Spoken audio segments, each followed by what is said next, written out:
Okay, so today we're going to go over, hello, Omar. Hello, Um, I'm up. Ray. Today we're going to go over the what's called opening replies, basically the second roll. So last week we went over the opening rolls, and this week we're going to go over the second rolls, at least to the extent that we can. I summarized Chris Bray's points about opening rolls, which are, make new points, activate back checkers, unstack the midpoint and 6-point hit.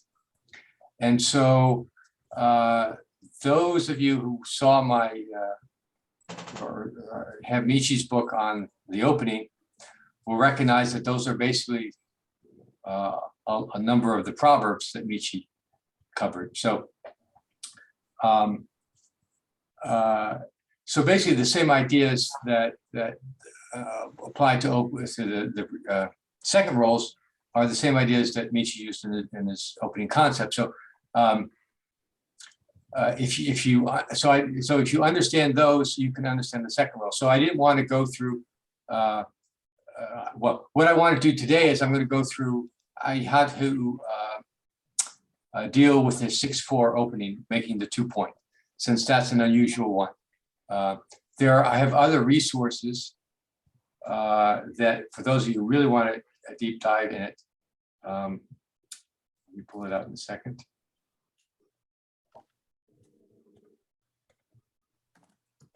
I had it up a second ago, just a second.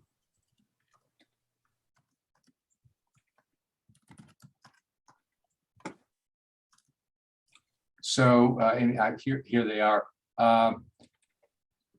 Again, Chris does a pretty broad coverage of it and gives the basic ideas and the basic rules. There are a couple of articles that are really good, that are very detailed, and if you really want to dig into it, you can take these, and I'll put these in the Google Drive. So you have Jeremy Begay did a very nice coverage of it, and he gives he's got his nomenclature, and then basically he gives a list of all the opening rolls and all the plays, and then he's got his own rules. They're not principle-based rules; they're kind of memorization based rules, but they're not. If you know the principles, they're not that hard to remember. But if you're looking for a guide to what the right rules are or what the right plays are, this is a pretty good coverage. So I'll put that in there. Yeah, and it's one of the interesting things to me was that, the opening rolls we can write down on a sheet of paper and what they are, and there are you have a few options of choices that were, one play is as good as a second play. And last time we went over, a certain sort of match score and match situations, some plays are better than others.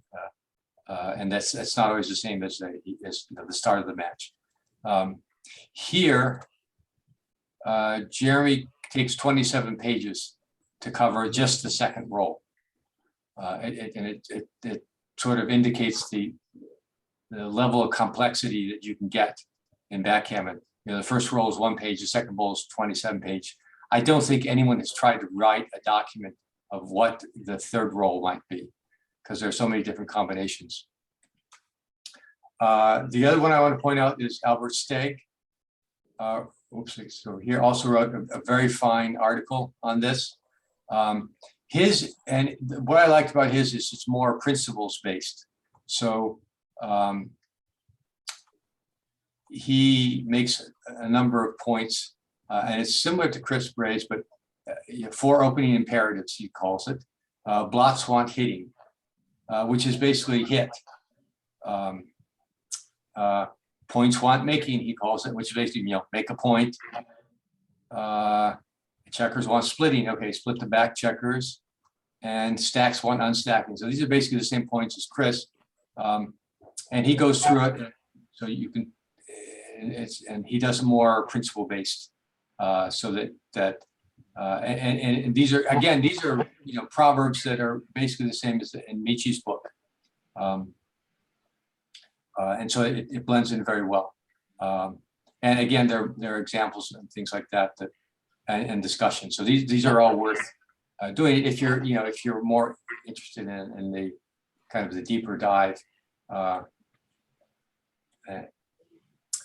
it takes a while to do that. So what I wanted to do is to go over, and I'll put this in the, this is a summary of the moves, but one of the more difficult situations to take care of is if your opponent opens with the 6-4, making the 2-point. And not that many people do it these days, and so it's a little more, people often find it more difficult to know how to respond because it's not that common. In fact, one more thing I wanted to mention. Phil Simborg actually often said that he often opens that way with the 6-4, making the 2-point, because he knows that people will make mistakes on it because they aren't familiar with it. And speaking of Phil, there's one more resource that I'll put into the Google Drive, and that's a quiz from the Backgammon Learning Center. Backgammon Learning Center is Phil Simborg's organization, and I'm a part of that. And if those of you if you really want to improve your game, the best way to do it is to hire a personal tutor or teacher and go through things like that, and you can have detailed lessons, and you are forced to sort of explain yourself and discuss what you want to do rather than kind of watching. And it's a much better. Obviously, it costs more, it's more expensive, but those are interested in doing that. But one of the things you get out of this is things like Phil just put this together. It's a quiz, your opponent, and these are all questions on if you roll the 6-4 as your reply. What do you do when your opponent has played had opened with the 3-1? So here's the quiz, and here's the answer. It's you run with this, and then the explanation of why. So I'll make this available, and this is a good thing to go through. It's not very long. It's 19 pages, so there are about 9 different roles that he'll look at. Some of them are the same, or have the similar idea, the same concept. So they're grouped together that way, and they're easier to remember. Okay, so now let's go through what I wanted to go through. And here's the summary of it. What I'm looking at today is, okay, we open with the opponents open with the 2-point on the 6-4, and so how to respond to that. And so there are a couple of ideas here. Michi touched on them, but didn't really cover them, and they're not necessarily easy to apply, but without having some sort of review on it and just sort of learning them. So opponent over the 6-4, he's got a fairly sizable race lead, 10 pips on the first roll, and so that's part of the advantage he's got. He's also had made a point, so and he's made a deep point. So there are basic 3 kind of strategies. You can race, which is running. You can try to prime, or you can attack. So with the 6-4, Black has something of a racing game possibility, and he's made a point, so he's got an attacking game possibility, but he doesn't really have the priming game because he's given up. He's made a deep point, and he's used checkers from his 8 and the 6 to do so, and so he doesn't. Right now, he doesn't have the ammunition to fill in the 4, 5 or bar, let alone the 3. So making the 6-4, you're going to go through 1 or 2 strategies, and you're not really working out priming. So that sort of sets kind of the tone for it. Now, okay, so what are we going to do? Well, there's something called the naturals. We call the naturals, and these are the plays. You're going to make the same play with these rolls, whatever happens. So 3-1, we're going to make the 5-point. Anything else is a blunder. 4-2 is the 4-point.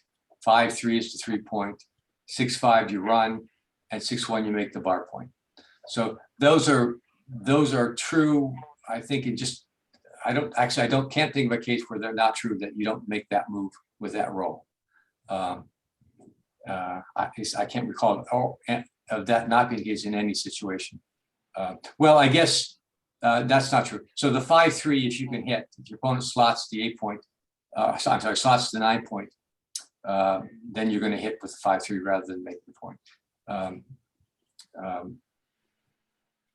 So so there are certain circumstances. I guess with a 3-1, then your opponent slots the 5, you might want to hit there. So, but with 6-4 opening, you're going to make the standard play with the naturals. The doubles are all fairly simple too. Double ones, you can make the 5 and 7 points. Double twos to 4 and 11, and these are pretty much the standard plays with as a response. Double threes, 3 up, 3 down is typical, or making the 5 point into 3 point. That's good as well. I should say double twos too. Let's look at that for a second, because there's typically double twos, you're going to make the 4 and 11. However, since black has made the 2 point, hopping over it to make the 3 point is okay. There's kind of a theme, which we'll get into later on when we talk about cubes, is that points made behind an anchor lose their value. Not all their value, but they're not nearly as valuable as they are and when they're ahead of the anchor. So in this case, typically this is right by far, 2 down and 2 in, 4 and 11. But in this case, because black has made the 2 point, you kind of you diminish the value of his attacking game by doing that, because you made the advanced anchor. Okay. Back to the list here. Double fours, it's 2 up and 2 down, make the 20 to 9. Double fives, you can't. Double fives, you're always going to hit the ace unless if it's open, but it's not open, so it's 13 to 3 with 2, make the 3 point, and double sixes is 2 up and 2 down. That's always the standard play unless you've made the bar point. That's your opponent has made the bar point. So then we get it. So that's there are 6 rolls here, and 10 rolls here, 16 rolls. So we already covered 16 rolls, and those are pretty simple. So we've got basically 20 rolls left, of which there are 10 different variations, which are here. So let's go through those. So 6-2, anyone know what the right play is for 6-2? 4, 18, 13, 11. I'm sorry, what did you say? As before, you wouldn't split from the back. It's either 2 down or you slot the 5. I don't know which. Yeah. Typically, if you look at from Michi's Proverbs point of view, when you come in with 6-4, you're stripped your 8 point. That's usually a sign that you want to split. Okay.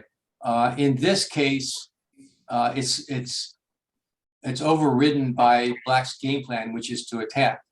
So you're going to be more reluctant to split in general. The answer, the problem is that with the 6, you don't have a good 6 to play, because it's either 6 up, slot to 2, which you don't want to do, and that puts you in direct contact, or slot to bar, which you also put you in direct contact with a lot of shots. That also plays into black's game plan, which is to attack, to hit. So you're kind of in a conundrum here, and the best play is to split with the 6-2. And somewhat surprisingly, the second best play is to slot the 5 point, which I think this is one of the few cases where that is the best play with the 6-2. Okay. What about 24-16? Oh, that's the running play. That's the third best play, but it you're sort of, well, given that black is attacking, you've reduced your attacking chances, but you're foregoing development by not unstacking your midpoint. And as a general rule, you want to run past blacks with the 6x sort of number. You want to run past black's 8 point if black has stacked his 8 point. So if black had 4 checkers on that, you're going to run past it. So, but black doesn't have 4 checkers, so you're just as well to leave it there and unstack. And the idea is that, okay, if black rolls a 1, he can hit you, but in hitting you, he's going to have to split his 8 point. He's going to give up his 8 point, giving you a lot more counter returns. So the general rule I think is pretty good. If black has stacked his 8 point and you can run past it, then you want to run past it if you would normally come out. And if black has split his 8 point, then you don't want to run past it. You want to get it there, and that's part of the general rule. What if you're going to have to place a bot somewhere, place it in front of the strip point. So this sort of illustrates that idea where these are all fairly close, but this is the weakest of the 2 best options. Okay. Why is bringing 2 down not very good?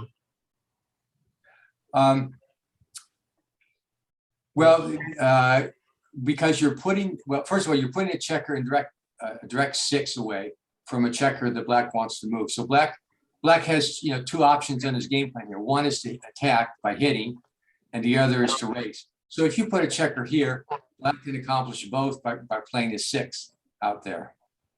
And so I think that's the weakness of that, and that's generally why if you roll a 6, pretty much at any time, it's usually better to come from the back and come down. But slotting the 5 point is also giving a direct shot, and that seems okay.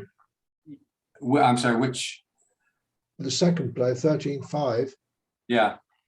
Well, that's this one is a little surprising to me because it does give the direct shot. I guess it slots, it gives up fewer shots than the bar point, and it slots the point that you want. Only just. So those things kind of overcome. It's still not a great play because it's 0.16, and and generally, when you have these numbers, that's where you can slot the 5 point. Usually, you don't want to slot it if your opponent has made an inner board point. Which is not always true. Actually, we'll see when we go through some of them. But the 6-4 is somewhat of an exception, I guess, in that case, because in general, any other point that black had made in a board, you're not generally going to want to slot the 5 point.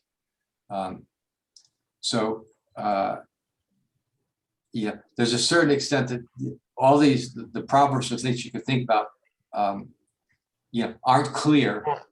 And the only thing really to do is to go through them and learn them, and in some cases just memorize them. Because it's if you have to think through what to play on a 6-2 over the board, you're probably wasting too much time. And if you have a clock, you don't want to waste time off your clock on the second roll. So part of the reason for going through these is if you have to memorize them, that's that may be better than trying to worry about all the details when you've got all these things that seem to contradict each other on it. Okay, 6-3. What do we think about that one?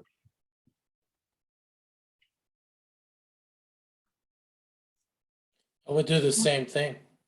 24-15 or 24-18 and 13-10. Yeah. Yep. Yeah.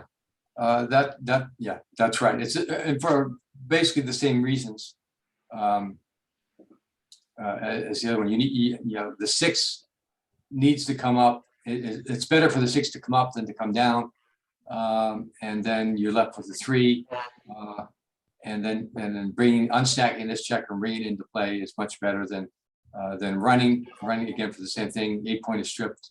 Don't run past it. Here we're sliding the 4 point, which is not as valuable as 5, So that makes that, that drops that one down. Okay, 6-4.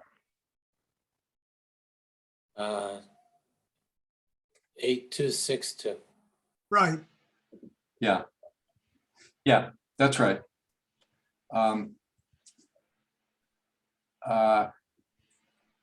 Yeah, and the idea here is it's kind of something to remember is if your opponent makes an inner board point, it's usually right to make with a 6-4 to make it your own inner board point. And you're countering his attacking game with an attacking game. So that's the kind of way that I try to remember that one. But again, you have all the disadvantages before. Your opponent's got the inner board point, and he's got the race lead, and he wants to hit. And with the 6, with a 6, you can't make other than 6-1 or 6-5, you can't make a point. You've got to leave something exposed. So in this case, you don't leave anything exposed, and you make your own point. Okay. Let's go to the 5.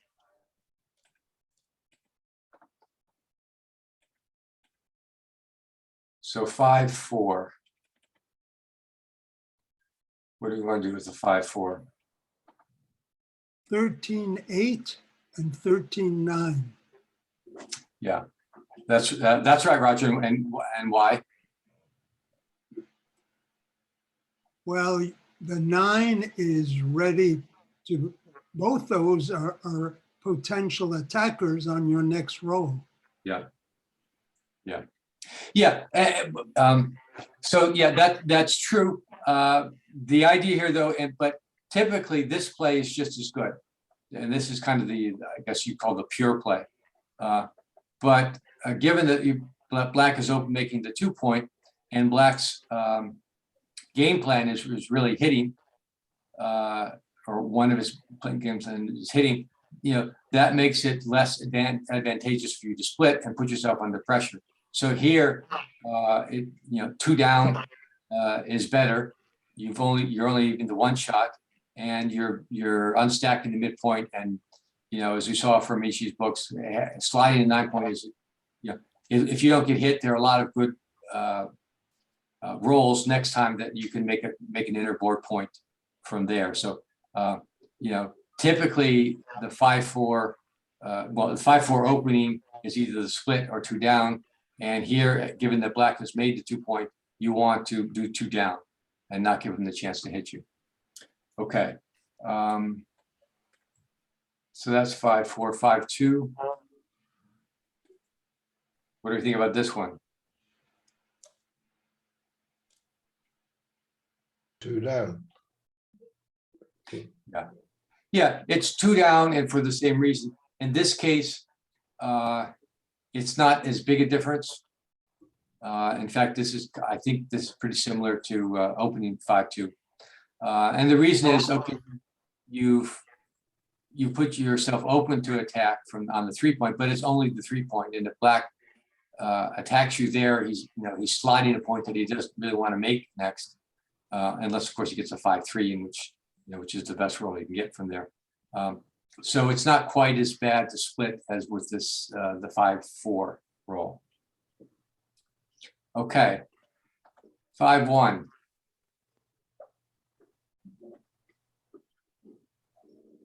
What do you think of 5-1? Got a slot. Yeah, well, we can't move with the back checker now, so we're going to have to slot something. So what's the 13-8 and 6-5. Yeah, it's you can't move the back checker, so you can't split. 13 with a 5, 13-8 is almost automatic because it brings unstacks midpoint and brings a checker into the zone, and then you're sort of which one do you want to make? And it's either the bar point or the 5-point, and obviously with the bar point or with the 5-point, we're sliding the point that we want to make, and then we're unstacking the heavy 6-point, and those are much better than sliding the bar, sliding the bar point. And of course, making this play, no one would ever do that. Hopefully, leaving 2 blots and splitting. Hopefully you wouldn't do that. That's more 2 blots. And, A2 is the advantage of only 1 blot, but you strip your 8 and you slot a point that you don't really want right now. Okay, so that's 5-1. Let's go to the 4s.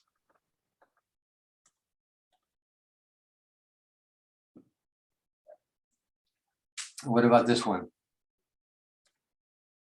Probably I the think same. My guess is that either 2 down or you split the 24. They're probably very close. 13-9 and 13-10. Yeah. Yeah, I mean, these are the same ideas. Is that, against the 2-point opening, you're not going to want to step up so that you can be attacked, because that's your black's game plan.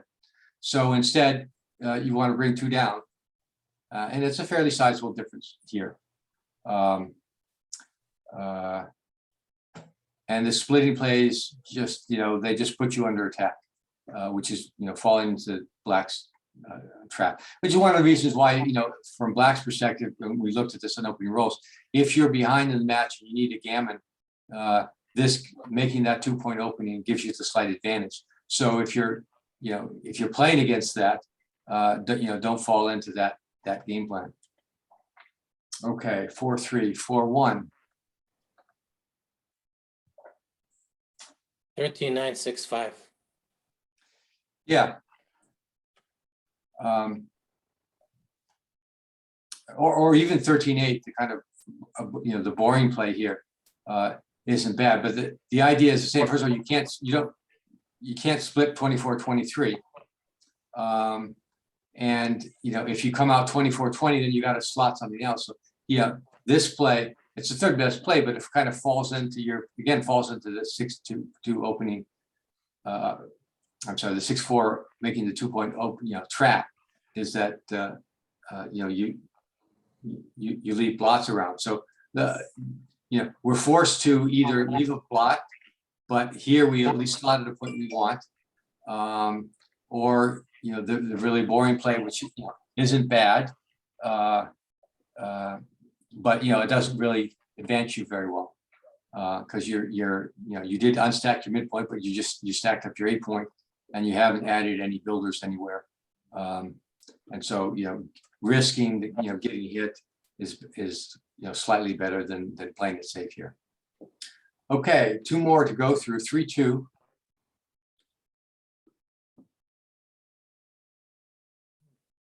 And what's the play here? 2 down.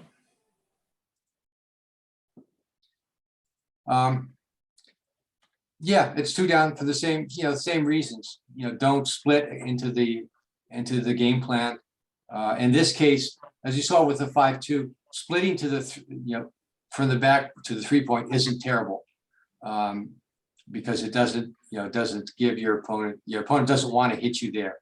If he hits you from the 8-point, he's giving up his 8-point. So it's not quite as bad. So, but 2 down is the best play here. Okay, last one is the 2-1. And what's the best play there? I think you have to, there's no other choice. I think 13-11, 6-5. Yeah, 13-11, 6-5. Yeah, that is the right play. It's not the only other choice. You could do this 13-10 and play safely, only giving up the 1 block. But again, the advantage of sliding the 5-point is there, and it's generally worth the risk. In this case, it is. Coming up from the back, again, not only leaves 1 block, but you're playing into the game, your opponent's playing plan. So that's why that is a poor choice. But yeah, and this one, so and typically, again, you don't want to slot. You're not going to want to slot your 5-point if your opponent has made an inner board point. But in this case, it is correct. So it's useful to remember. Okay, so So, that's it for this session. We've covered all the replies to the 6-4 opening. And, if you really want to study the opening replies, you kind of have to go through most of them. But most of them are, there are certain themes that you can pick up. Albert's article does a pretty good job of that, but if you go through them, you'll see, or just review your matches with the opening replies and your opponent's opening replies. But the reason I do the 6-4 is that with making the 2-point is that often it's good to remember that you don't just want to split into it into the back. So and it's often right not to split, and I think that's kind of the main thing. Okay, very good. That's it. Let me stop recording.